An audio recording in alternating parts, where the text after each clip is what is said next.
चलिए, पिछली क्लास में हमने एक नया बिंदु शुरू किया था, कृषि प्रादेशिकरण। एग्रीकल्चर रीजन्स बनाने की जो प्रक्रिया है उसमें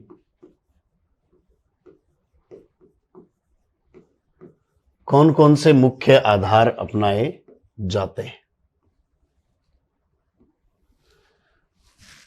इसमें मुख्यतः हमें बात करनी थी कृषि प्रादेशिकरण की टेक्निक्स, तकनीकी कौन कौन सी काम में ली जाती हैं उनके बारे में। तो हमने कृषि प्रादेशिकरण का प्रारंभिक स्वरूप देखने के बाद में कि कृषि प्रदेश होता क्या है, इसके बाद में इसकी तकनीकियों को देखा, जिसमें कुछ मानकीय तकनीक आपके सामने आई, कुछ आनुभविक तकनीक सामने आई, कुछ एकल कारक, कुछ बहुल कारक और कुछ सांख्यिकीय तकनीकों के आधार पर हमने कृषि प्रादेशिकरण का प्रयास किया। ये जो तकनीकें हैं ये मुख्य तौर से हमने कुछ जो विश्व के विभिन्न भागों में विभिन्न विद्वानों ने जो वर्गीकरण किए थे उनका कृषि प्रदेशों का अध्ययन करने के बाद में सार के रूप में ये तकनीकें आपके सामने निकल कर आई। लेकिन किसी एक कृषि प्रदेश में प्रादेशिकरण के लिए हमने जो तकनीक काम में ली है उसकी हमने अप्रोच क्या रखी है, चाहे आपने अनुभव से किया है, अनुभविक विधि है, मान लो अनुभविक तकनीक है, तो भी उसमें आपने आधार किसको बनाया है, किसी भौतिक कारक को या किसी सांस्कृतिक कारक को या किसी आर्थिक कारक को। आपने फसल के आधार पर कृषि प्रदेशीकरण किया या आपने जलवायु के तत्वों के आधार पर किया, मिट्टी के आधार पर किया, वर्षा के आधार पर किया, मशीनीकरण कैसा है उसके ढंग पर किया। तो अभी तक तो हम प्रादेशिकरण की तकनीकों में ये देख रहे थे कि जो प्रादेशिकरण करने का तरीका है वो नॉर्म्स पर बेस्ड है या अनुभव पर आधारित है, या जिसमें कोई एक कारक काम में लिया जा रहा है या बहुत सारे कारक काम में लिए जा रहे हैं या कोई सांख्यिकीय विधि का प्रयोग किया जा रहा है। लेकिन दूसरी बात हमें ये भी देखनी है कि उसमें हम किसी प्रदेश को बांटने के लिए, उसका वर्गीकरण करने के लिए जो इकाई अपना रहे हैं, जिस कारक का प्रयोग कर रहे हैं, वो किस क्षेत्र से संबंधित है। तो ऐसी स्थिति में हम इन तकनीकों के आधार पर ही एग्रीकल्चर रीजन्स बनाने के अप्रोच डिसाइड कर सकते हैं, उपागम डिसाइड कर सकते हैं। जिसका एक सिंपल एग्जांपल है, जैसे विटलसी ने अपना जो काम किया कृषि प्रादेशिकरण का, उसमें उसने आर्थिक कारकों का आधार बनाया।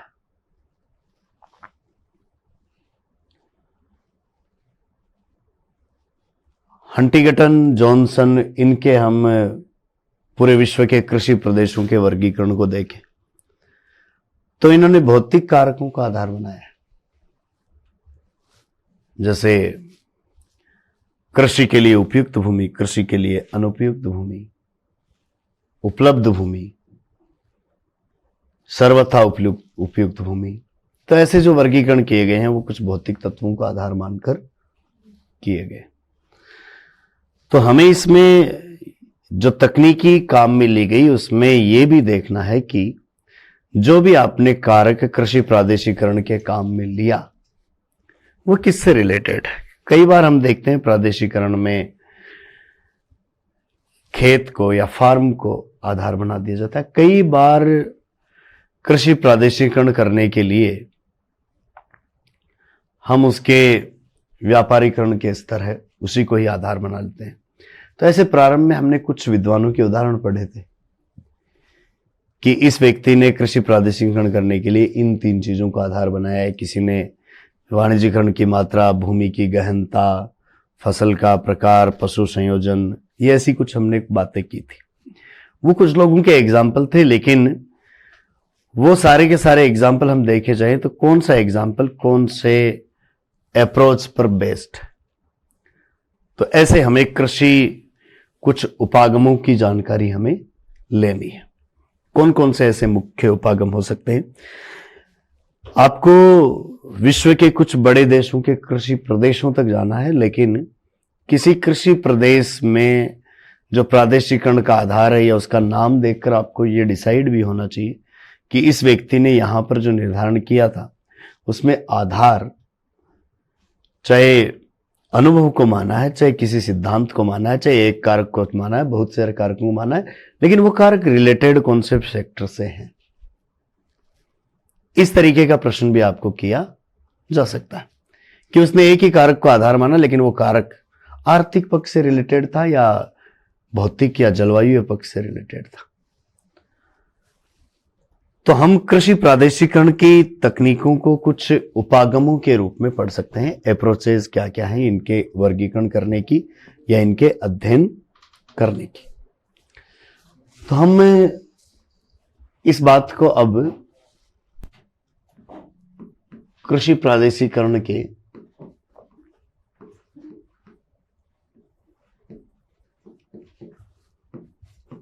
उपागमों के अंतर्गत देख सकते हैं, अप्रोचेज के अंदर देख सकते हैं।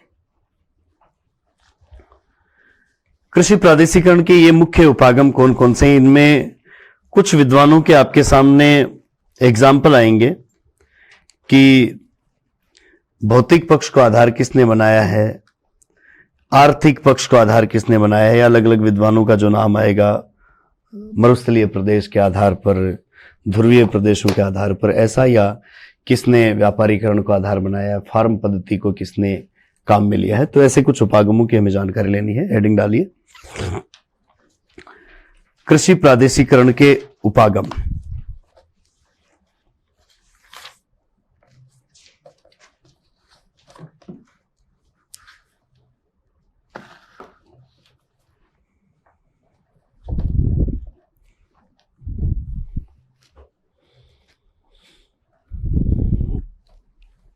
तो पहले तो देखिए, पुराने समय से जो भी कृषि प्रादेशिकरण के तरीके अपनाए गए उनमें ज्यादातर भौतिक चीजों को ही आधार बनाया गया था। तो जो परंपरागत उपागम है वो तो कैसे हैं, भौतिक तत्वों पर, जलवायु वगैरह पर ही आधारित है।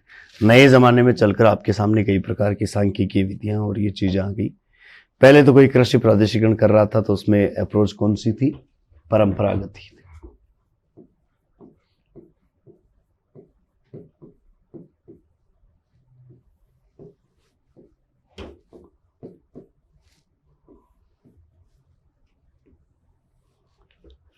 परंपरागत उपागमों में सामान्यतः कारक कैसे हैं?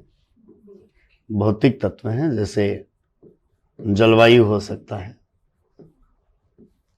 मृदा का प्रकार हो सकता है,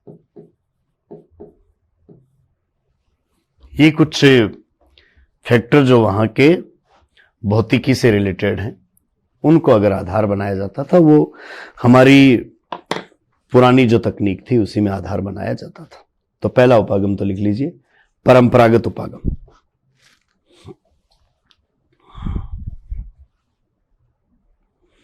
परंपरागत उपागम लिखिए इसके सामने, कृषि प्रदेशों के अध्ययन की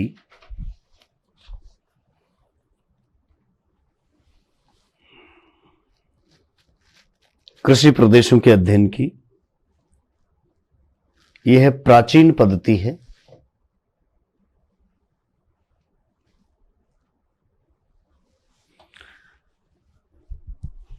प्राचीन पद्धति है जिसमें किसी क्षेत्रीय इकाई को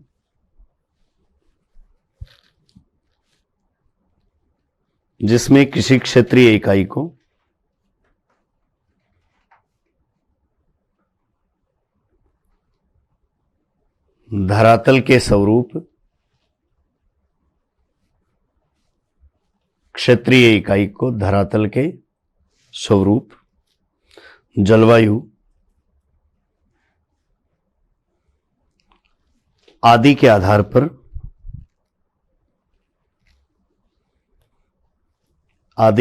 पर वर्गीकृत किया जाता है।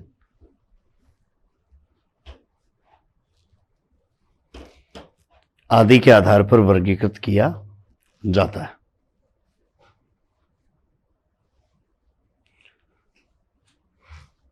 और इस तरीके की अप्रोचेस जो प्रारंभ में ब्रिटिश विद्वानों ने वर्गीकरण किया था कृषि प्रदेशों के रूप में, उन्होंने अपनाई थी। तो लिखिए, इस उपागम का प्रयोग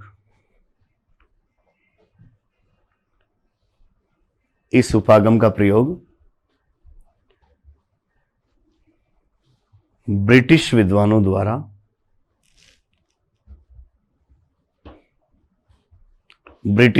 द्वारा सर्वप्रथम किया गया था।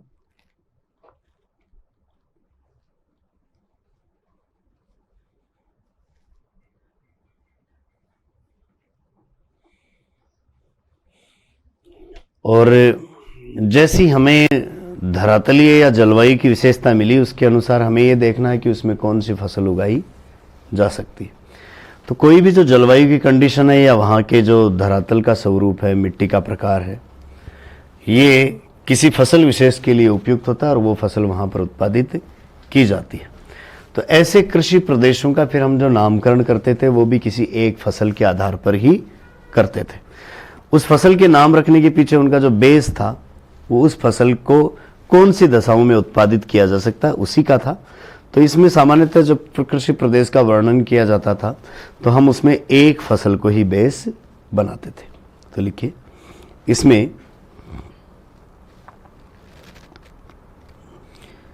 किसी एक फसल को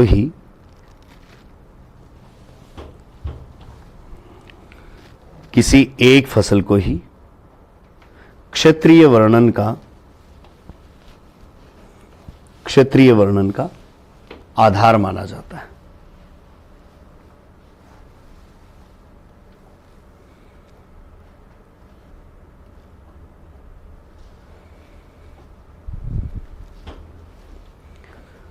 क्षेत्रीय वर्णन का आधार माना जाता है। परंपरागत उपागमों के बाद में जो आधुनिक उपागम आए हैं उनमें हमने कृषि का तरीका जो व्यापार से जुड़ा है उसके आधार पर अगर बात करें तो नए सेक्टर में हम देखते हैं कि इसको हमने फार्मिंग पद्धति के रूप में कृषि प्रदेशों का वर्गीकरण किया है। फार्मिंग पद्धति उपागम उन कृषि प्रदेशों को बांटने के लिए किया गया है जो विकसित देशों में उच्च तकनीकी के आधार पर और व्यापारिक या औद्योगिक इकाइयों के रूप में जो कृषि की जाती है। यानी कृषि का जो ढंग है वो वर्तमान स्वरूप में कहीं कहीं प्राथमिक व्यवसाय जैसा नहीं है। वैसे तो कृषि मानव की कौन सी है, प्राइमरी एक्टिविटीज है, लेकिन कहीं कहीं इसमें हमने काम किया वो औद्योगिक तरीके से किया है।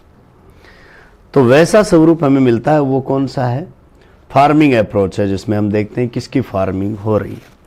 जैसे बड़े पैमाने पर आपने कृषि के ही जुड़े हुए बात कर लें कि डेयरी फार्मिंग कर लिया, तो डेयरी फार्मिंग कोई एक पुरातन कृषि का पद्धति तो नहीं है, ये तो औद्योगिक ढंग से तीव्र उत्पादन करने का तरीका हो गया। इस प्रकार की जो उपागम है उसका प्रयोग कुछ विकसित देशों में जैसे पश्चिमी यूरोप में, यूएसए में, न्यूजीलैंड में, इन देशों में ऐसी तकनीक का उपयोग किया गया था। तो ये उपागम, फार्म पद्धति उपागम विकसित क्षेत्रों में कृषि प्रादेशिकरण के अध्ययन में काम में लिया गया। तो नेक्स्ट लिखिए, फार्मिंग पद्धति उपागम।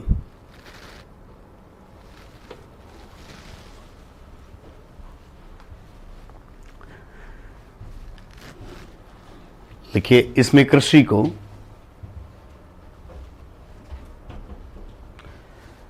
एक उद्यम के रूप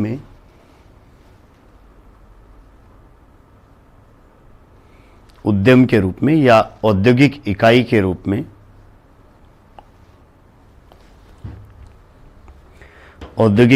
रूप में माना जाता है।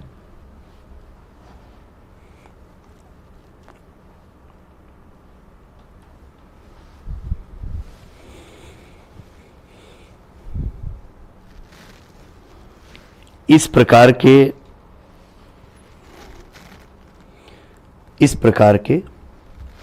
कृषि प्रदेशों का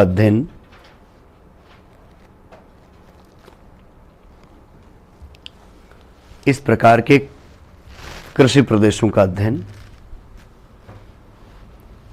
संयुक्त राज्य अमेरिका, पश्चिमी यूरोप,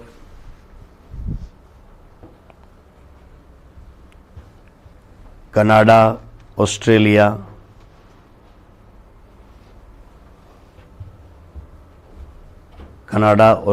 न्यूजीलैंड,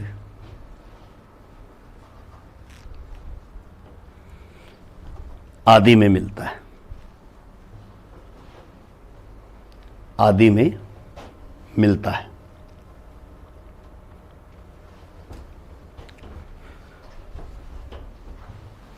देखिए परंपरागत उपागमों में तो भौतिक जैसे जलवायु या धरातल या मृदा का प्रकार ही था, लेकिन फार्मिंग पद्धति उपागम में इसकी हम यदि विशेषताएं देखें तो वो किससे ज़्यादा प्रभावित हैं? आर्थिक पक्ष से, यानी आर्थिक विशेषताओं से युक्त होती हैं उस कृषि की विशेषताएं। लिखिए, इस उपागम में कृषि का स्वरूप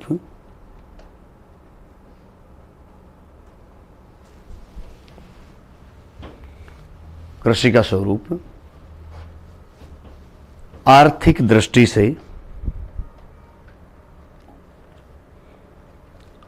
दृष्टि से प्रभावित मिलता है।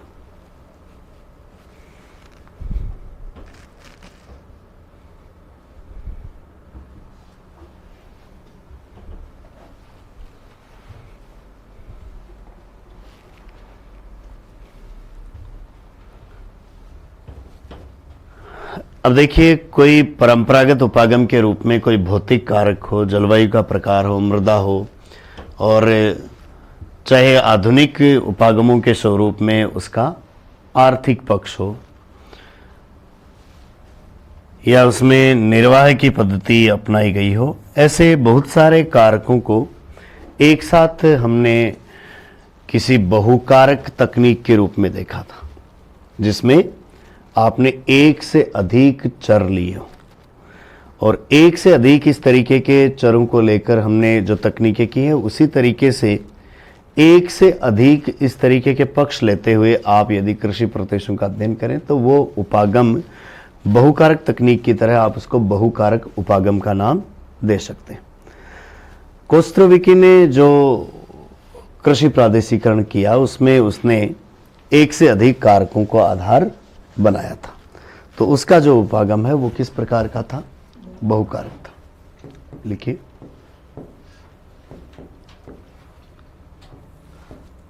बहुकारक उपागम।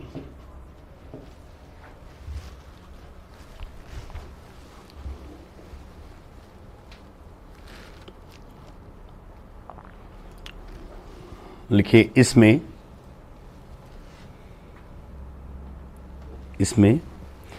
कृषि को प्रभावित करने वाले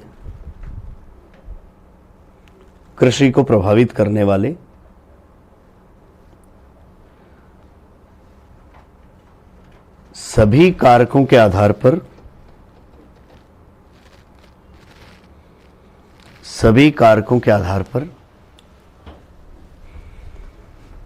किसी क्षेत्र को कृषि प्रदेशों में विभक्त किया जाता है।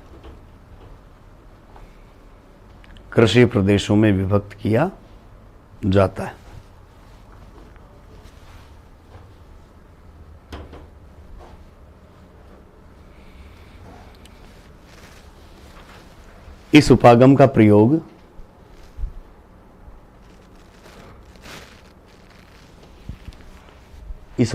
प्रयोग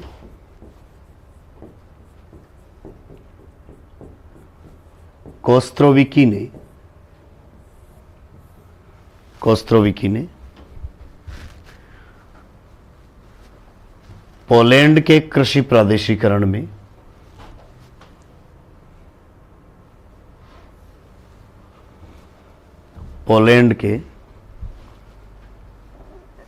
कृषि प्रादेशिकरण में किया है।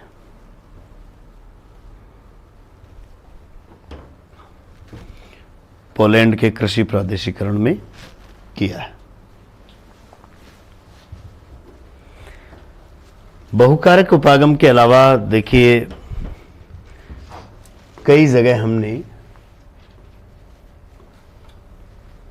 फसल को भी, संयोजन को भी आधार बनाया है। तो कृषि प्रादेशिकरण में हम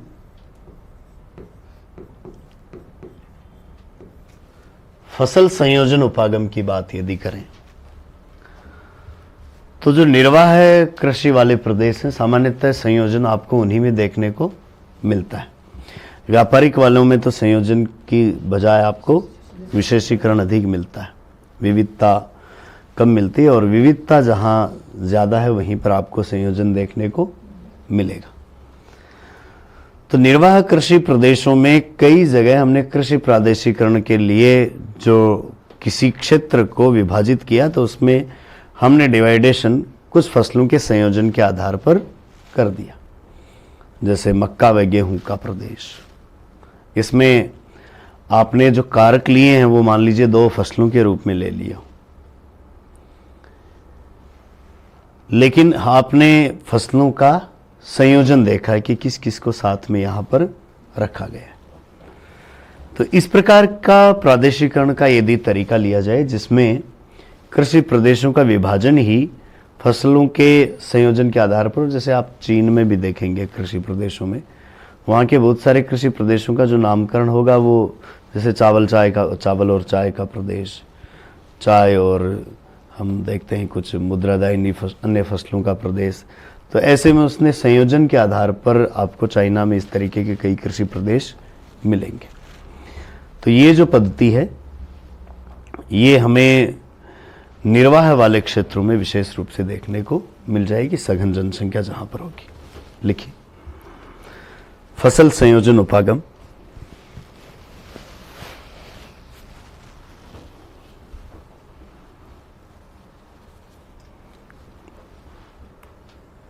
लिखिए, इस उपागम का विशेष प्रचलन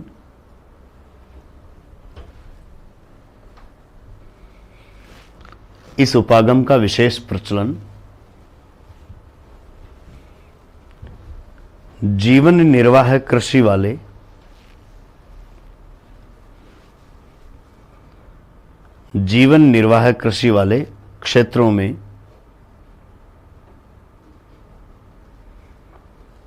क्षेत्रों में हुआ है,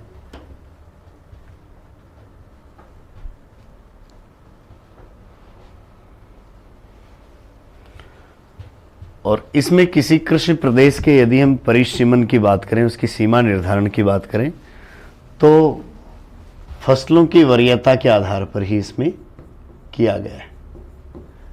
फसल संयोजन तो है, लेकिन उसमें भी हमने ये देखा है कि कौन कौन सी फसलों की बुआई की जा रही है, उनमें भी हम वरीयता के आधार पर, चाहे मान लीजिए 5 फसली प्रदेश भी है संयोजन के आधार पर, तो भी उसमें मुख्यतः किनका उत्पादन किया जा रहा है वही उसके कृषि प्रदेश के नामकरण का आधार हो जाता है। लिखिए, इसमें कृषि प्रदेशों का परिसीमन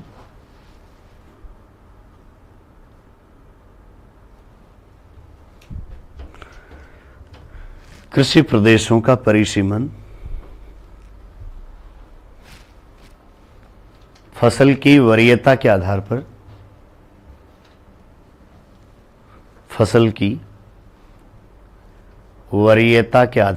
किया जाता है।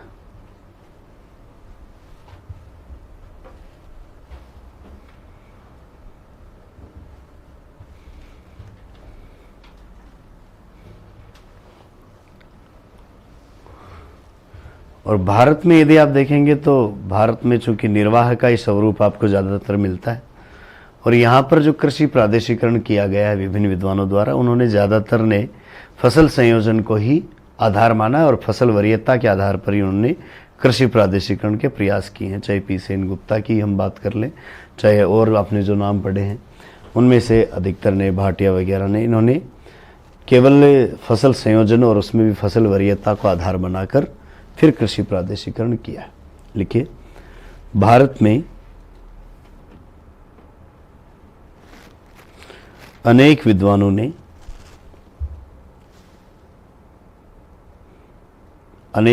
ने कृषि प्रादेशिकरण हेतु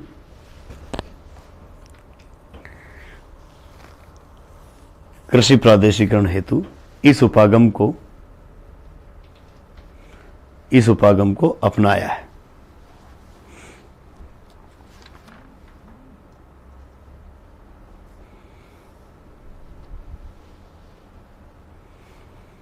इस उपागम को अपनाया है। फसल संयोजन के बाद में हमें यह देखना है कि किसी कृषि प्रदेश में टेक्नोलॉजी किस स्तर तक की यूज की गई है, प्राविधिकी का उपयोग किस ढंग का है। उसके आधार पर यदि हम उस कृषि प्रदेश को पढ़ रहे हैं तो वो प्राविधिकीय ज्ञान उपागम है। तो कई जगहों पर तो हम ऐसा देखते हैं कि मानव श्रम की प्रधानता हो रही है, लेकिन कई जगह मशीनों का उच्च स्तर पर प्रयोग किया जा रहा है, जैसे यूएसए जैसे और कुछ विकसित देशों में। अब उसमें भी प्राविधिकी में भी आपको ये देखना है कि उसमें जो आधार बनाया गया है उसमें किसी एक फसल को बनाया गया है या अनेक फसलों को बनाया गया है, या उसमें उत्पादन का जो स्तर है वो किस लेवल का है। तो प्राविधिक उपागम है, इसको हम कई उपभागों में बांट सकते हैं।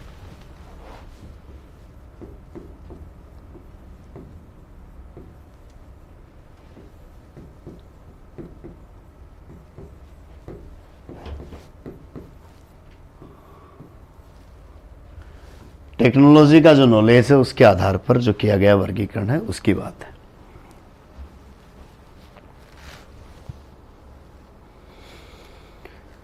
लिखिए,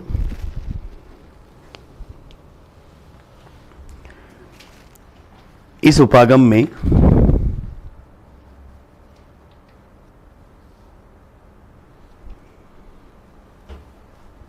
प्राविधिकी के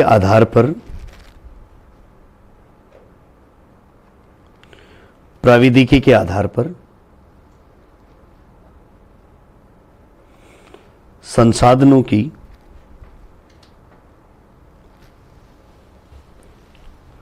सुलभता व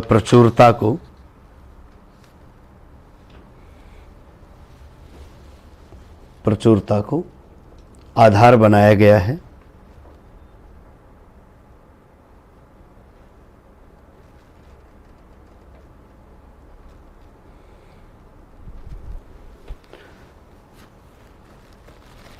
इस उपागम का प्रयोग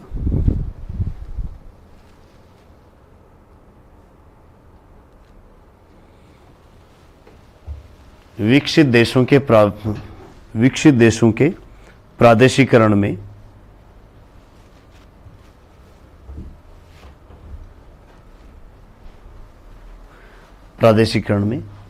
तकनीकी के स्तर के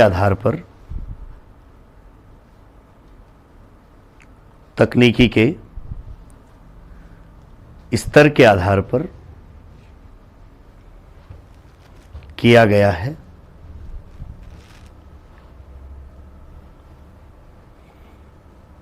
जैसे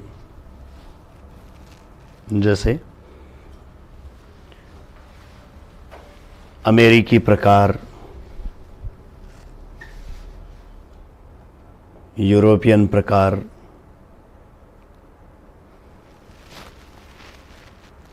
आदि।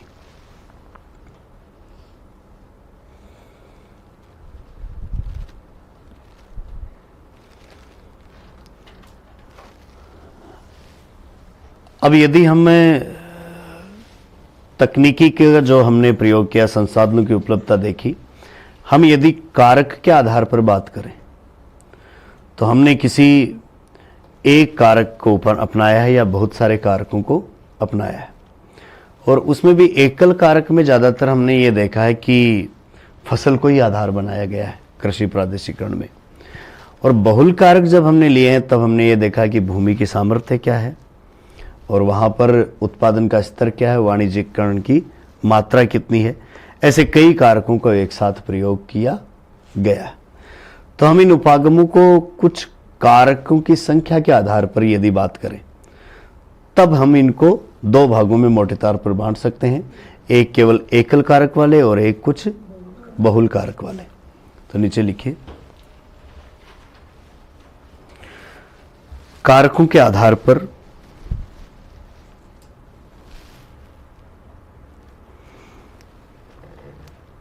प्रादेशिकरण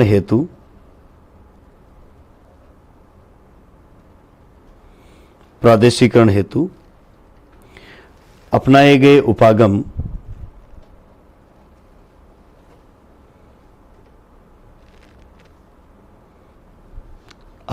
उपागम निम्न प्रकार के हो सकते हैं।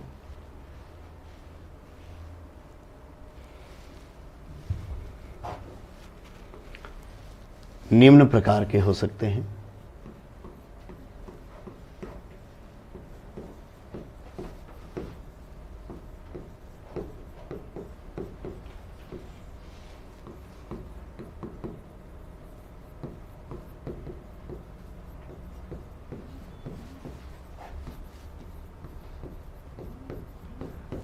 सिंगल फीचर यदि देखकर हम वर्गीकरण कर रहे हैं तो इसमें तो ज्यादातर हमें क्या है, एक फसल के प्रकार को ही देखने को मिलता है।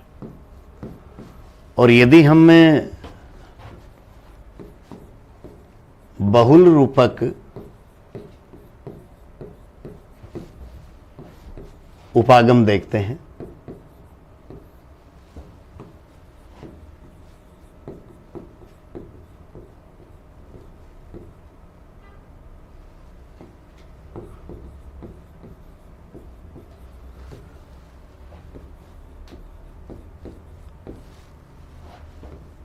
तो मल्टी फीचर में यदि हम बात करें तो इसमें भूमि की सामर्थ्य किस प्रकार की है, उसके उत्पादन का स्तर कैसा है, उसको देखा जा सकता है। और पूरे विश्व को ही यदि हमें कृषि प्रदेशों के रूप में विभक्त करना है तो उसमें हम जो आधार बनाते हैं उसमें आपके सामने दो लोगों के वर्गीकरण आएंगे, जिनमें से एक तो आर्थिक आधार पर है विटेल्सी का, और भौतिक आधार पर जो किया गया है वो जॉनसन का आपको मिलता है, जिन्होंने अलग अलग भागों में विश्व में कहाँ कृषि की दशाएं जलवायु की दृष्टि से उपयुक्त हैं या कहाँ पर नहीं है, इनके आधार पर उन्होंने समग्र विश्व का कृषि प्रादेशिकरण किया है।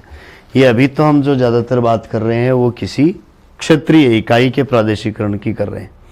तो क्षेत्रीय इकाइयों के प्रादेशिकरण हेतु जो उपागम काम में लिए गए उनमें कुछ तो परंपरागत उपागम थे, कुछ फार्मिंग पद्धति के उपागम थे, कुछ आगे चलकर हमने देखा तो फसल संयोजन के आधार पर अपनाए गए, कुछ प्राविधिकी के ज्ञान के आधार पर अपनाए गए। फिर हमने ये देखा कि फीचर कौन से काम में लिए गए हैं, केवल एक ही फीचर के आधार पर किया गया तो एकल रूपक, एक से अधिक फीचर्स को इसमें देखा गया तो बहुल रूपक, और संपूर्ण विश्व का एक साथ किया गया तो उसको हम समग्र विश्व या समग्र कृषि प्रादेशिकरण का रूप कह सकते हैं। तो लिखिए, पहला एक रूपक उपागम,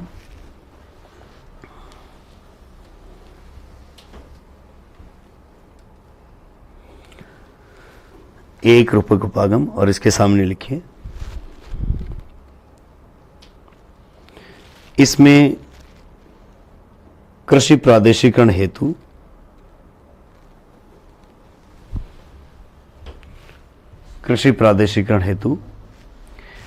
एक फसल के वितरण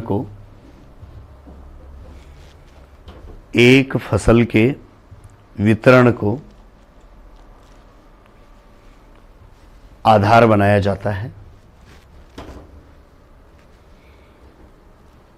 एक फसल के वितरण को आधार बनाया जाता है। संयुक्त राज्य अमेरिका में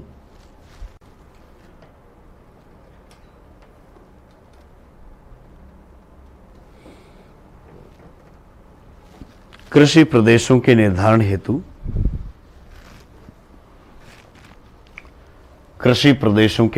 हेतु इस उपागम को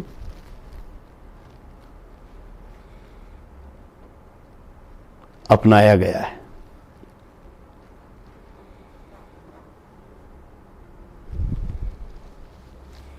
इस उपागम को अपनाया गया है।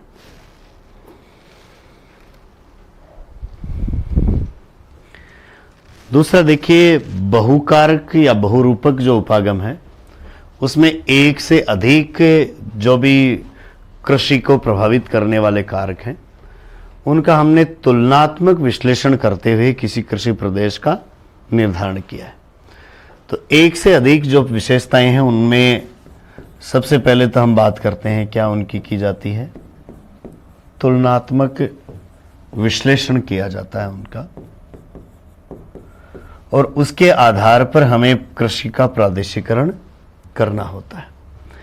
जैसे इसी में भी हम बात कर लें, जो पहले हमने उपागम अपनाए थे वो इसके भी भाग हो सकते हैं। जैसे लैंड कैपेसिटी क्या है, भूमि सामर्थ्य कैसा है, या हम कह दें फार्मिंग पद्धति क्या है,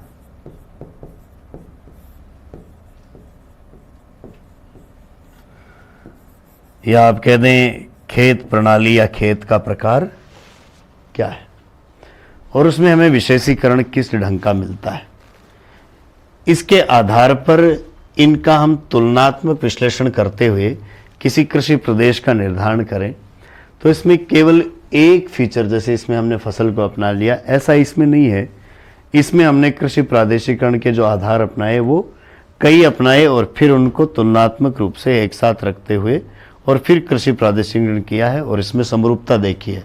जैसे लैंड कैपेसिटी की आपको एक जैसी सीमाएं कहाँ तक मिलती हैं। अब उस पर आपने देख लिया कि लैंड कैपेसिटी की सीमाएं एक जैसी काफ़ी दूरी तक हैं, लेकिन उसमें फार्मिंग पद्धतियाँ अलग अलग प्रकार की मिल रही हैं। तो इसमें फिर दो उपभाग हो जाएंगे फार्मिंग पद्धति के बेस पर। तो इस तरीके से यदि एक से अधिक कारकों को एक के ऊपर एक रखते हुए आप उनकी कंपैरिजन करें तो हम उसको कह सकते हैं कौन सा उपागम, बहुल कारक उपागम। लिखिए, इसमें कृषि संबंधी विशेषताओं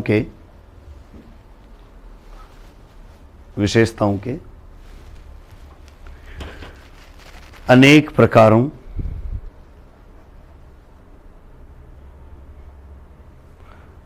प्रकारों या पक्षों का तुलनात्मक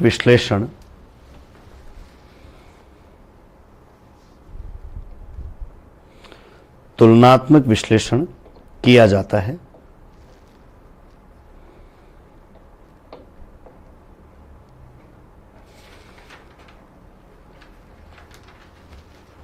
अतः इसे बहुपक्षीय उपागम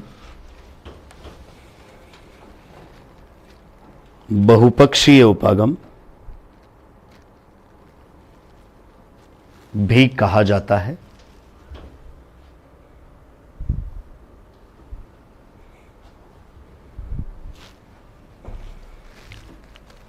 जिसके निम्न प्रकार हो सकते हैं।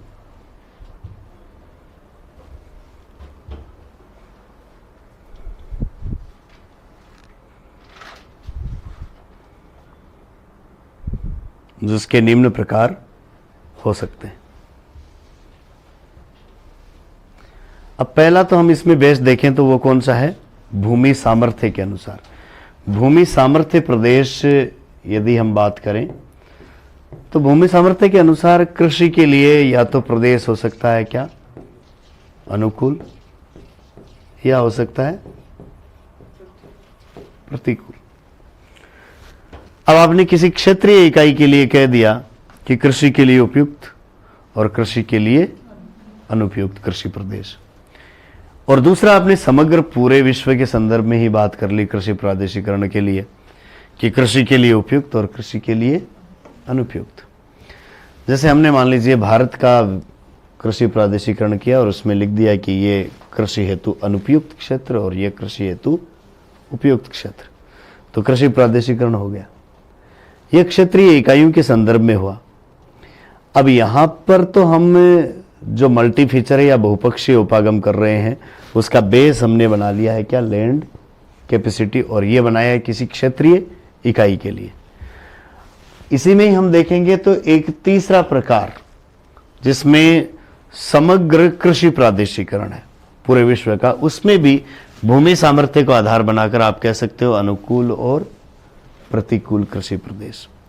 तो इस तरीके के जो विभाजन है कृषि प्रदेशों के, वो लैंड की कैपेसिटी के अनुसार कई जगहों पर किए गए हैं कि वहां की भूमि की उत्पादन की सामर्थ्य है या नहीं। अब इसमें किसी फसल का नाम नहीं आ रहा है, इसमें एक भौतिक कारक का नाम आ रहा है। किसका? भूमि का सामर्थ्य है या नहीं है, उसका आ रहा है। तो लिखिए, पहला भूमि सामर्थ्य प्रदेश।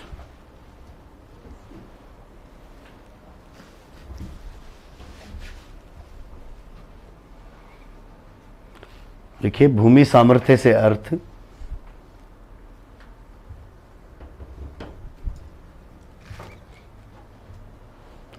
भूमि सामर्थ्य से अर्थ भूमि की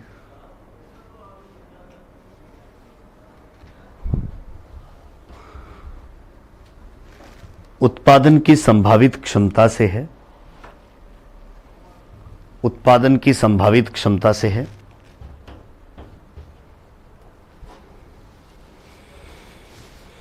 जिसके आधार पर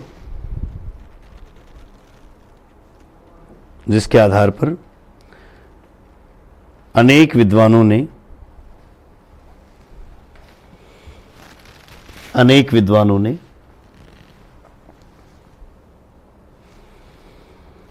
कृषि भूमि उपयोग को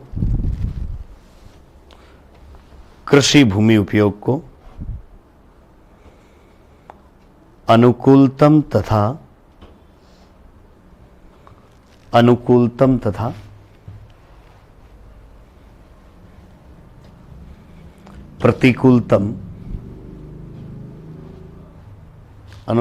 तथा प्रतिकूलतम दो वर्गों में विभक्त किया है। अनुकूलतम तथा प्रतिकूलतम दो वर्गों में विभक्त किया है। दूसरा देखिए, इसी में हम तुलनात्मक विश्लेषण करते हुए दूसरी बात करते हैं किसकी, फार्मिंग पद्धति की। वैसे हम इसको एक उपागम के रूप में पहले ही देख चुके हैं, फार्मिंग पद्धति उपागम को, कि एक तो ढंग हो सकता है कैसा, परंपरागत, और एक दूसरा आधुनिक में कैसा, फार्मिंग। लेकिन यहां पर हम जो वर्गीकरण कर रहे हैं वो कौन से कारक हमने आधार के रूप में लिए, उसके आधार पर कर रहे हैं। तो बात यदि फार्मिंग पद्धति उपागम की आ रही है तो बात तो वही है कि इसमें हम वर्गीकरण का जो तरीका अपनाते हैं उसमें किसी इकाई को औद्योगिक इकाई के रूप में मानकर उसका कृषि प्रादेशिकरण करते हैं। तो ये उस हिसाब से तो उसी अप्रोच में है, लेकिन इसमें हम इसको मल्टी फीचर अप्रोच के अंतर्गत बात कर रहे हैं कि आपने भूमि सामर्थ्य देख लिया, फिर आपने वहां पर देखा कि उत्पादन का आपका ढंग कैसा है, औद्योगिक इकाई मानकर बात कर रहे हो या निर्वाह प्रकार वाली बात की जा रही है। तो लिखिए, फार्मिंग पद्धति प्रदेश।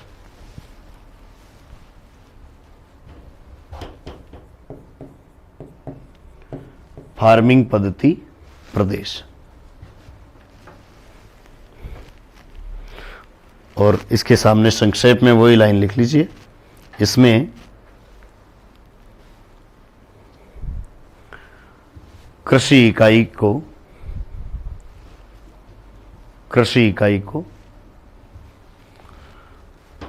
औद्योगिक इकाई के रूप में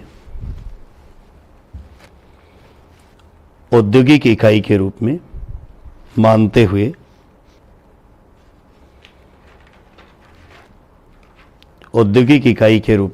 हुए प्रादेशिकरण किया जाता है।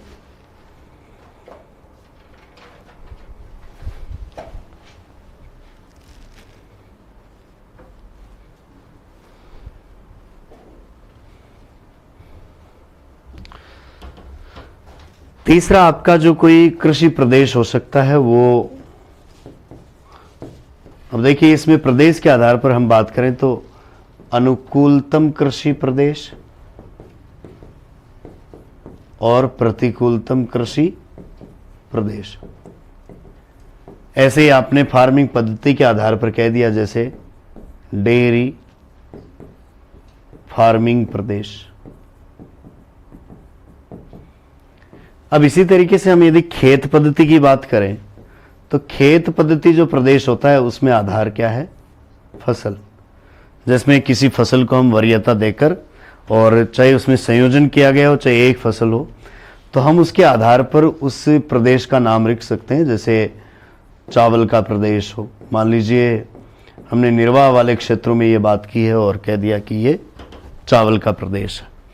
तो ऐसे मल्टी फैक्टर आपने पहले उसमें अनुकूल कृषि प्रदेश है, फिर उसमें हमने फार्मिंग पद्धति क्या अपनाई है, फिर उसमें हमने खेत प्रणाली क्या देखी है, यानी खेत का अनुसार कृषि प्रदेश क्या देखा है। इसमें ज़्यादातर जो आधार बनाया जाता है वो किसका है? फसल का ही आधार आपको मिलता है। तो तीसरा लिखिए, खेत पद्धति प्रदेश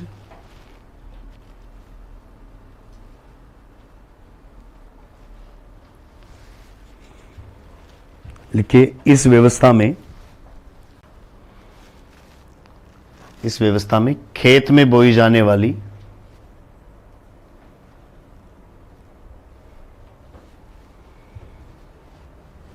फसल की वरीयता के आधार पर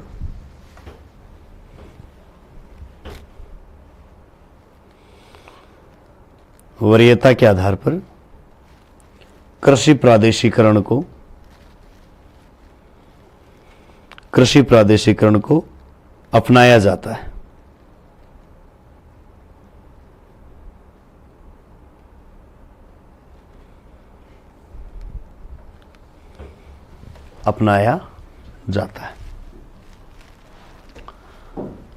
और एक किसी कृषि प्रदेश का जो नामकरण होता है वो कार्यात्मक आधार पर भी हो सकता है। कार्यात्मक पद्धति प्रदेश। कार्यात्मक पद्धति पर हम देखें तो हमें किसी कृषि प्रदेश में कुछ संरचना का अध्ययन करना है। ये कुछ नया उपागम है, हमें इसमें 2-3 चीजों पर फोकस करना है। जैसे किसी क्षेत्र विशेष में कृषक जनसंख्या कितनी है, उत्पादन की मात्रा क्या है, प्रति हेक्टेयर उपज कैसी है, आयात और निर्यात की क्या स्थिति है,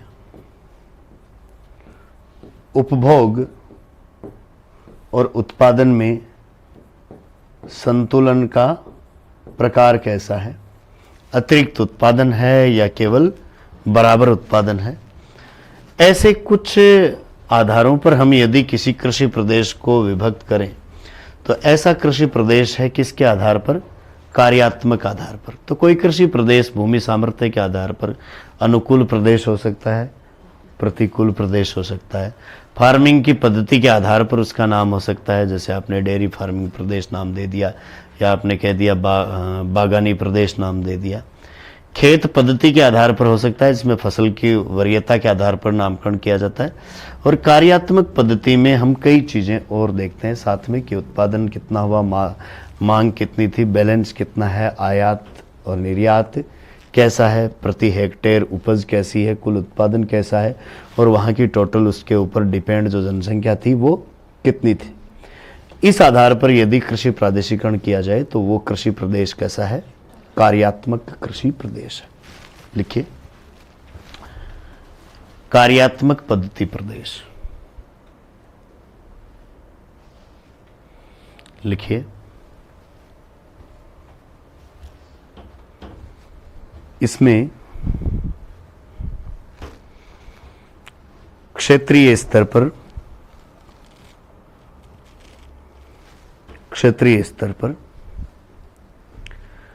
कृषि के कार्यात्मक संबंधों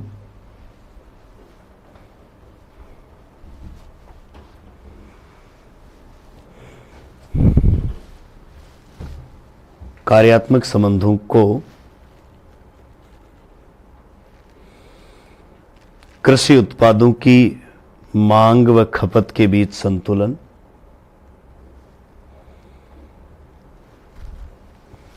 कृषि उत्पादों की मांग व खपत के बीच संतुलन,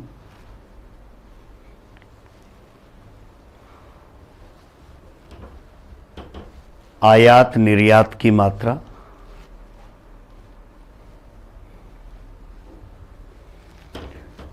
आयात निर्यात की मात्रा, कौमा उत्पादन की मात्रा,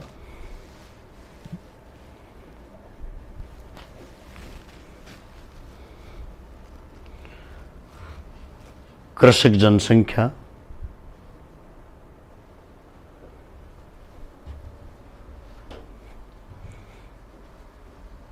प्रति इकाई उपज, प्रति इकाई उपज, उत्पादन पद्धति, उत्पादन पद्धति आदि के आधार पर, आदि के आधार पर व्याख्या की जाती है।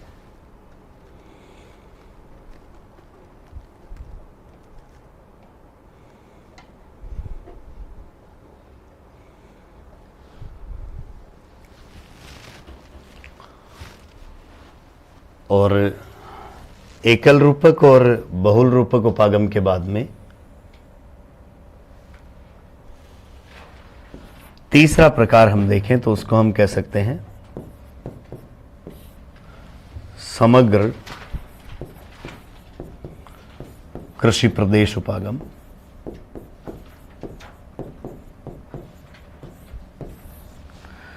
समग्र जो उपागम है उसमें हमें भौतिक, आर्थिक या सांस्कृतिक कारक इनके आधार पर किसी प्रदेश का नामकरण किया जा सकता है, जिसमें मुख्य रूप से आपके सामने दो बातें आती हैं। एक तो भौतिक उपागम की,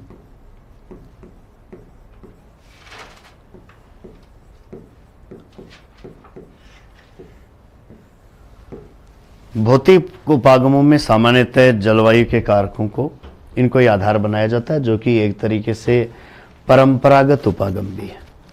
तो परंपरागत उपागम में भी आपने देख लिया कि जलवायु, मृदा का प्रकार, ये आपके कृषि प्रादेशिकरण के आधार हैं। लेकिन पूरे विश्व को हमने एक कृषि प्रदेश के रूप में विभाजन करना चाहा तो उसमें भौतिक पक्ष को यदि देखा है तो वो भौतिक उपागम, और उसमें आर्थिक उपागम को यदि हमने आर्थिक आधार को देखा है तो वो आर्थिक उपागम।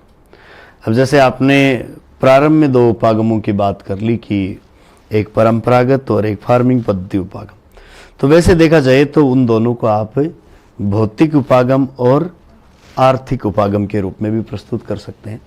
बातें वही हैं लगभग सारी, लेकिन उसमें नाम बदल जाता है थोड़ा।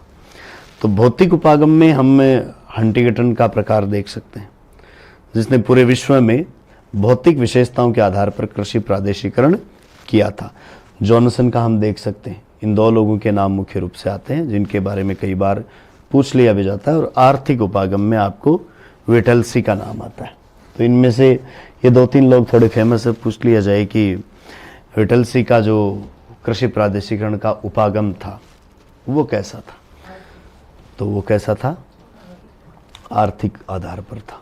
और जॉनसन का और हंटिंगटन का पूछा जाए तो वो भौतिक कह दो चाहे प्राकृतिक कह दो, ठीक है। तो लिखिए समग्र कृषि प्रदेश उपागम। लिखिए इसके मुख्य प्रकार निम्न हो सकते हैं।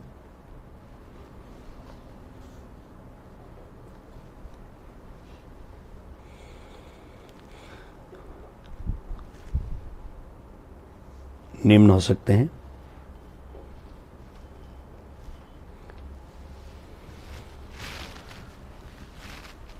पहला प्रकार लिखिए भौतिक उपागम।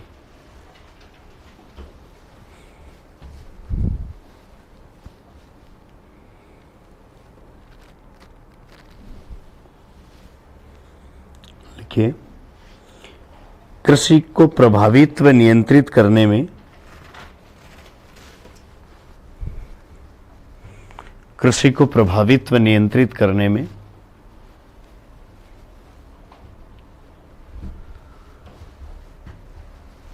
प्राकृतिक वातावरण का प्रभाव, प्राकृतिक वातावरण का प्रभाव सर्वाधिक रहता है।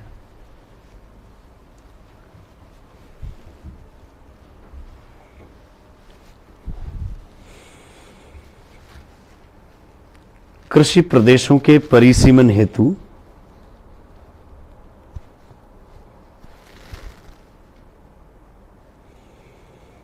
कृषि प्रदेशों के सीमांकन हेतु भौतिक तत्वों जैसे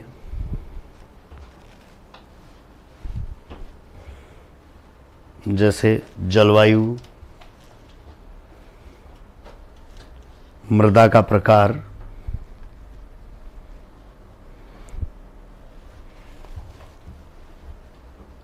आदि को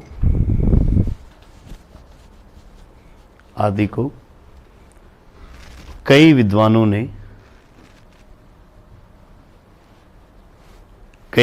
ने आधार बनाया है।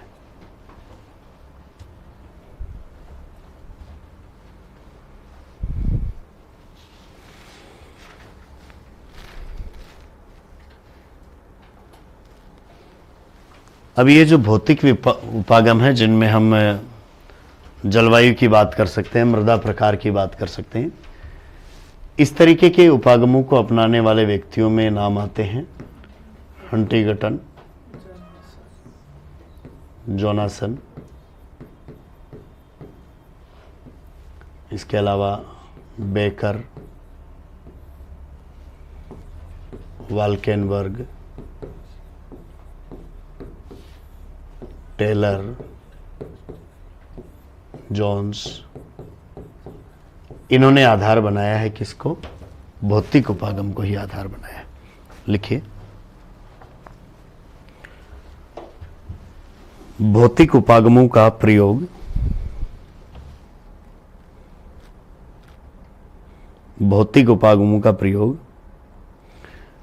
हंटिंगटन,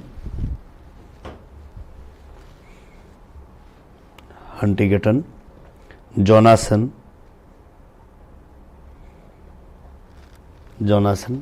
बेकर,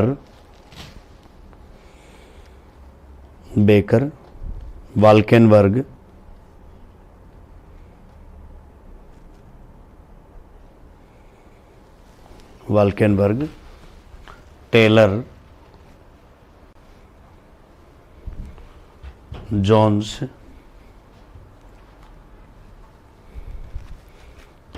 आदि ने किया है।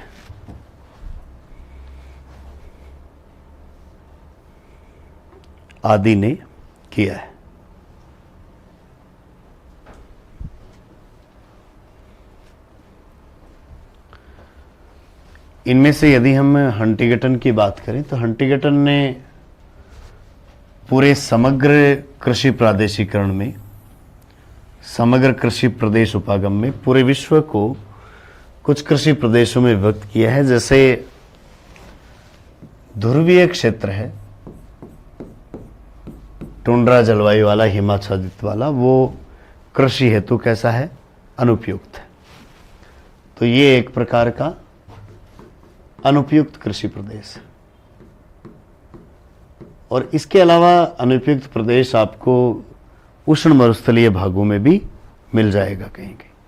तो टुंड्रा प्रदेश पूरी तरीके से अनुपयुक्त है और उष्ण मरुस्थलों में भी अनुपयुक्त प्रदेश मिलेगा। दूसरा, यहां पर जो कोणधारी वनों का टेगा प्रदेश है और भूमध्य रेखीय सदाबहार वनों का प्रदेश है, ये कृषि हेतु उपयुक्त तो है लेकिन उपलब्ध नहीं है।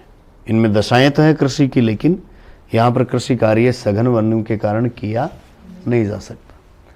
तो ऐसे कृषि प्रदेशों को हम कह सकते हैं उपयुक्त परंतु अनुपलब्ध।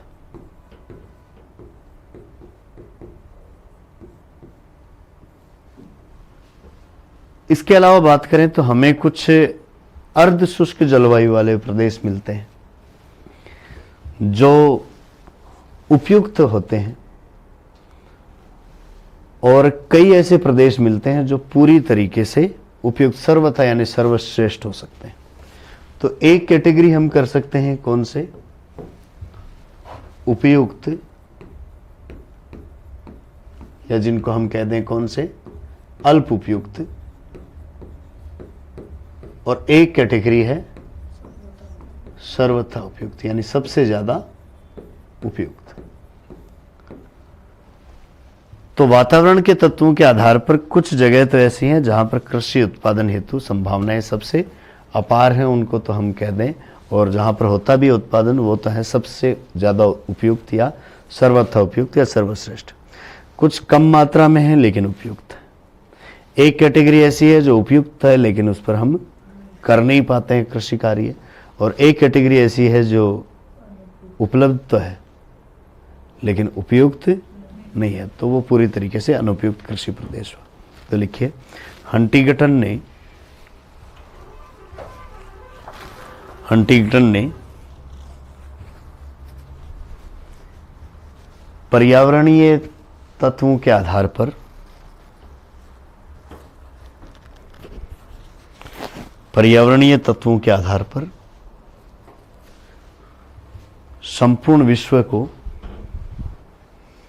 संपूर्ण विश्व को 4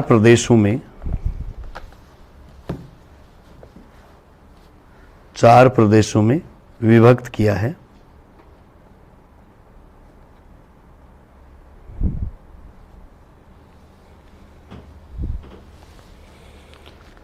पहला लिखिए, कृषि हेतु अनुपयुक्त या अयोग्य भूमि। अनुपयुक्त या अयोग्य क्षेत्र लिख सकते हैं।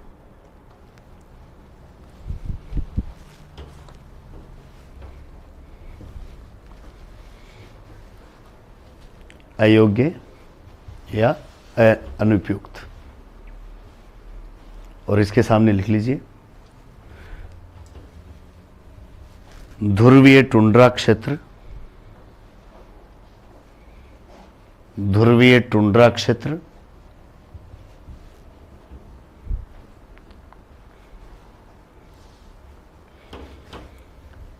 मरुस्थलीय क्षेत्र,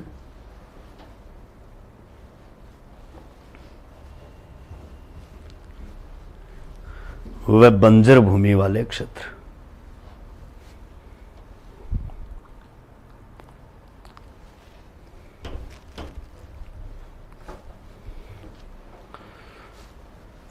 दूसरा प्रकार का प्रदेश है वो उपयुक्त है लेकिन अनुपलब्ध है। तो कृषि हेतु उपयुक्त लेकिन अनुपलब्ध प्रदेश, जिसमें सघन वनों का प्रदेश आता है, चाहे वो टेगा या कोणधारी वनों का हो, चाहे वो भूमध्य रेखीय सदाबहार वनों का प्रदेश हो। तो दूसरा कृषि प्रदेश लिखिए, कृषि हेतु उपयुक्त परंतु अनुपलब्ध प्रदेश।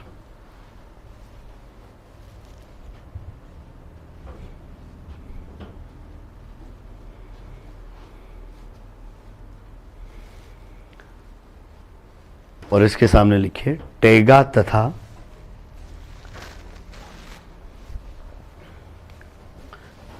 तथा भूमध्य रेखीय सदाबहार वनों का प्रदेश।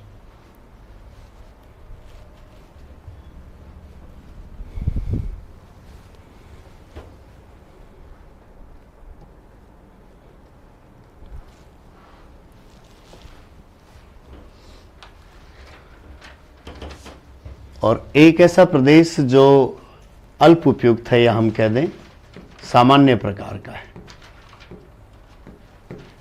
जिसमें अर्ध शुष्क जलवायु वाले प्रदेश आ जाते हैं, मानसूनी जलवायु वाला आ जाता है। तो ये कैसे हैं, कृषि के लिए सामान्य उपयुक्त प्रदेश होते हैं। लिखिए, कृषि हेतु सामान्य उपयुक्त सामान्य उपयुक्त प्रदेश,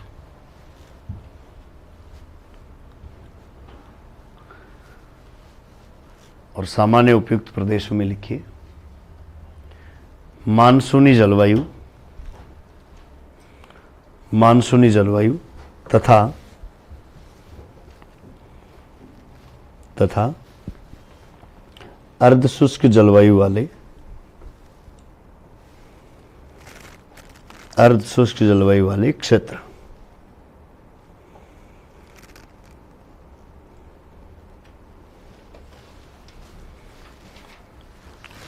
और चौथा उसने प्रकार बताया, वो कैसा है? सर्वथा उपयुक्त। जैसे इसमें आते हैं शीतोष्ण कटिबंधीय घास के मैदान। इसके अलावा हम विश्व के अलग अलग भागों में देखें, जैसे अमेरिका के पूर्वी तटीय भाग हैं, वो सब बहुत ज़्यादा उपयुक्त हैं। तो इस तरीके से कुछ एक एरिया जिनमें कृषि उत्पादन की हमें सर्वाधिक संभावना मिल सकती है, वो सर्वथा उपयुक्त प्रदेश है। तो चौथा लिखिए कृषि हेतु सर्वथा उपयुक्त प्रदेश।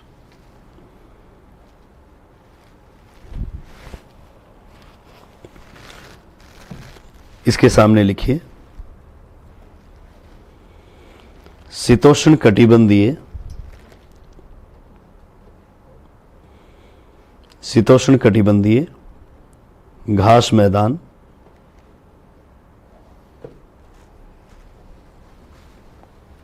कोमा पश्चिमी यूरोप,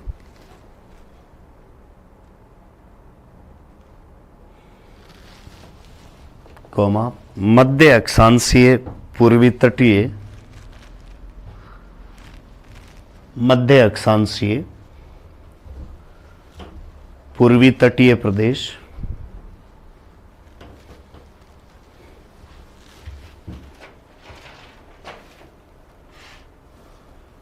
मध्य अक्षांशीय पूर्वी तटीय प्रदेश एवं भूमध्य सागरीय प्रदेश।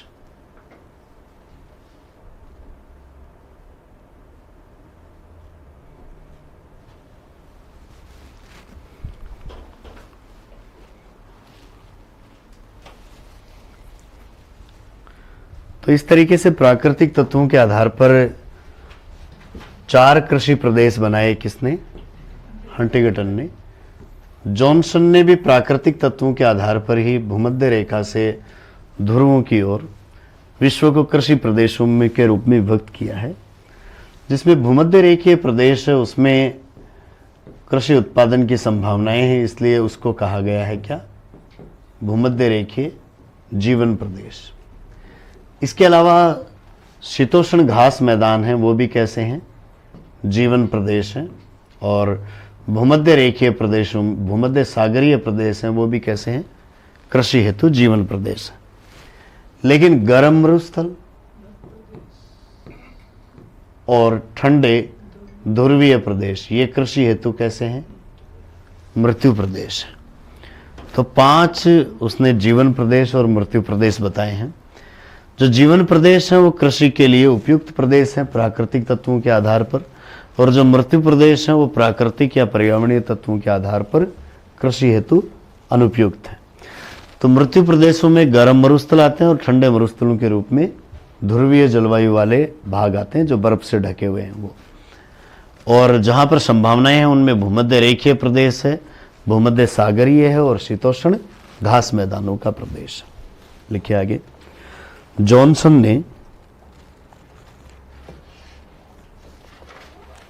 ने प्राकृतिक तत्वों के आधार पर, वो अंग्रेजी में तो एक जैसे ही लिखा जाएगा, है?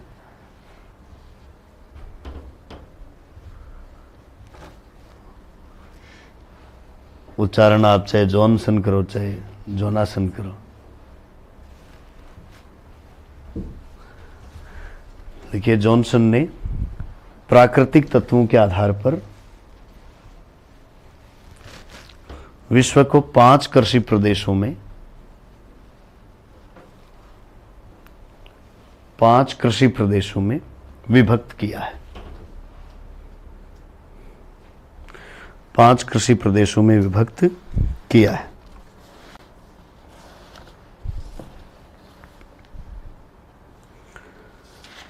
पहला लिखिए भूमध्य रेखीय, भूमध्य रेखीय या उष्णकटिबंधीय, उष्णकटिबंधीय जीवन प्रदेश,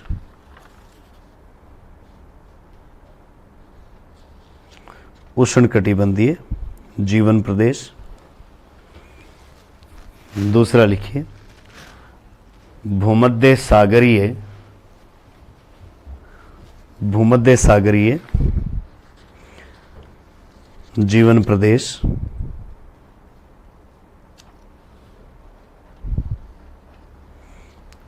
और तीसरा लिखिए शीतोष्ण कटिबंधीय, शीतोष्ण कटिबंधीय जीवन प्रदेश।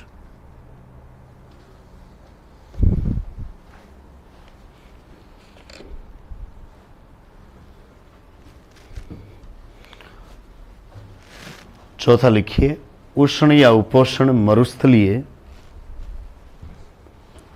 उष्ण या उपोष्ण मरुस्थलीय मृत्यु प्रदेश, मृत्यु प्रदेश। और पांचवा लिखिए ध्रुवीय या टुंड्रा मृत्यु प्रदेश।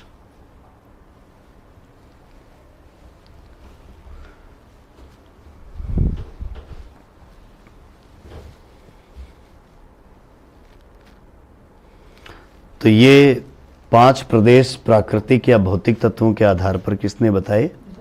जॉनसन ने। वैसे देखा जाए तो ये जो उपागम का इनका जो वर्गीकरण का तरीका है वो एक परंपरागत उपागम है, क्योंकि परंपरागत उपागमों में भौतिक तत्वों को आधार बनाया गया था, लेकिन उन्होंने संपूर्ण विश्व का कृषि प्रादेशिकरण किया है। तो ये समग्र कृषि प्रदेश उपागम प्रकार का है। तो हमने इन बातों को पढ़ा किसके अंतर्गत है? समग्र कृषि प्रदेशीकरण के अंतर्गत पढ़ा है।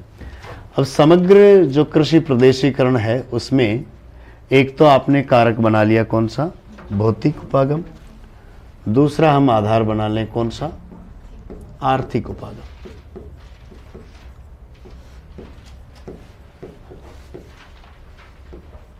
आर्थिक उपागम की यदि बात करें तो इस संबंध में जो कृषि प्रादेशिकरण किए हैं उनमें विटलसी है, एबलर है,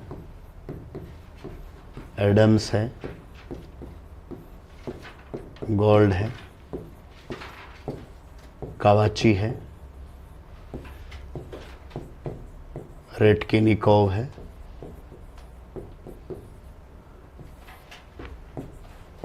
कोस्त्रोविकी है, कैरियल है।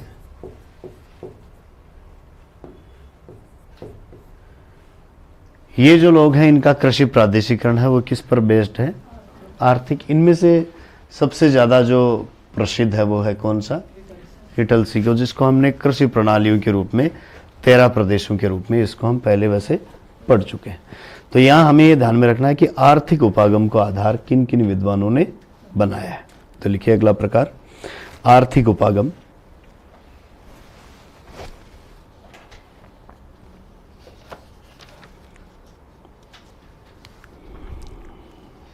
इसके सामने लिखिए विटलसी,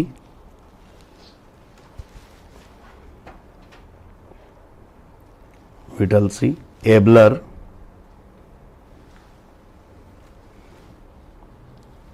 एबलर, एडम्स,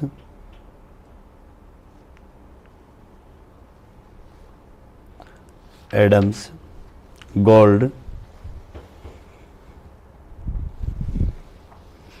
गोल्ड, कैरिल,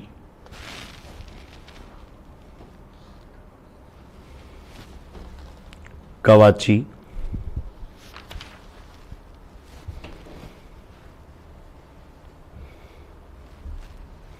कवाची, रेक्टिनिकोव,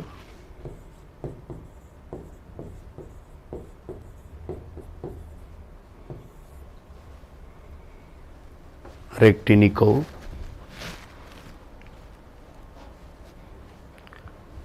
कोस्त्रोविकी,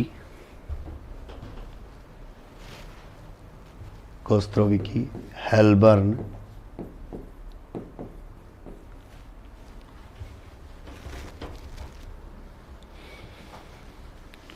आदि ने कृषि प्रादेशिकरण हेतु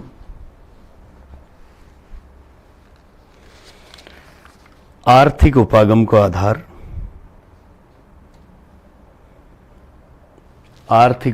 आधार बनाया है।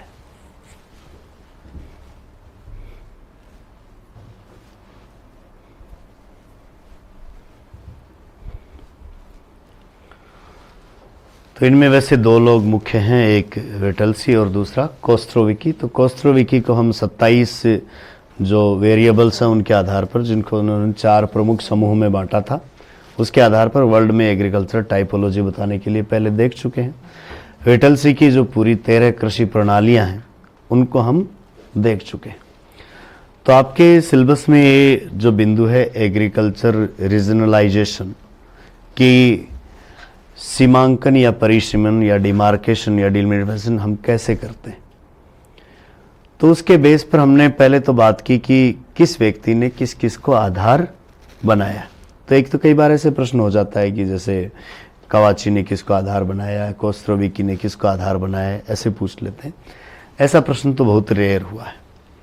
दूसरी बात, तकनीकियां कौन कौन सी काम में ली गई, तो कुछ ने नॉर्म्स के आधार पर किए, कुछ ने अनुभव के आधार पर किए, कुछ ने एक कारक को माना, कुछ ने बहु कारकों को माना, कुछ ने सांख्यिकीय विधियों का प्रयोग किया। फिर प्रादेशिकरण में हमने क्या अप्रोच रखी, कोई परंपरागत तरीका रखा, कोई उसमें औद्योगिक इकाई के रूप में मानकर उसका हमने अध्ययन किया, या हमने कोई फसल संयोजन को उसका आधार बनाया, या हमने जो प्रदेश बनाए हैं वो फार्म पद्धति प्रदेश बनाए हैं, या हमने खेत पद्धति प्रदेश बनाए हैं, या हमने किसी एकल पद्धति वाले प्रदेश बनाए हैं जो कि फसल के ऊपर आधारित हो, या हमने कोई समग्र कृषि प्रदेश बनाए हैं जो कि आर्थिक या भौतिक कारकों पर आधारित हो सकते हैं। तो ये कुछ प्रादेशिकरण के उपागमों के रूप में हमने बात की। किसी एक विद्वान का नाम देकर उसको पूछा जा सकता है कि उसने किस प्रकार का उपागम अपनाया या कौन सी विधियों का, तकनीकियों का प्रयोग किया। अब इसमें कृषि प्रादेशिकरण में हमें विश्व के कुछ चुनिंदा देशों के कृषि प्रदेश देखने, जिनमें उनका अवस्थिति की, उनका प्रकार या कौन से देश का है, ऐसी बातें पूछ ली जाती। वैसे जिन महत्वपूर्ण देशों की हम बात करेंगे उनके कृषि प्रादेशिकरण का काम बहुत सारे विद्वानों ने किया। तो प्रत्येक विद्वान के अनुसार हमें कृषि प्रादेशिकरण नहीं पढ़ा जाएगा, और पढ़ेंगे तो भी लगभग बातें एक जैसी आएंगी, तो उनमें से मिक्स हो जाएंगे। तो हम बिना किसी विद्वान के नाम के आधार पर किसी देश का कृषि प्रदेश पढ़ सकते हैं। जैसे भारत को ही बहुत सारे लोगों ने कृषि प्रदेशों में विभक्त किया है। अब किसी के अनुसार भी पढ़ लो, चाहे जो बातें आपको मिलेंगी, जैसे बाजरा का कृषि प्रदेश है राजस्थान में मिलेगा तो मिलेगा ही, बाकी कोई भी उसका करने वाला हो वर्गीकरण। तो कुछ फसल के आधार पर मिलेंगे, कुछ तकनीकी के आधार पर आपको नाम मिलेंगे, कुछ प्राकृतिक तत्वों के आधार पर मिलेंगे, कुछ निर्वाह के तरीके के आधार पर नाम मिल जाएंगे। तो ऐसे कुछ 4-5 मुख्य देशों के प्रादेशिकरण के हमें वो प्रयास पढ़ने हैं जिनमें कृषि प्रदेशों की बात होगी। वो करेंगे हम अगली क्लास में।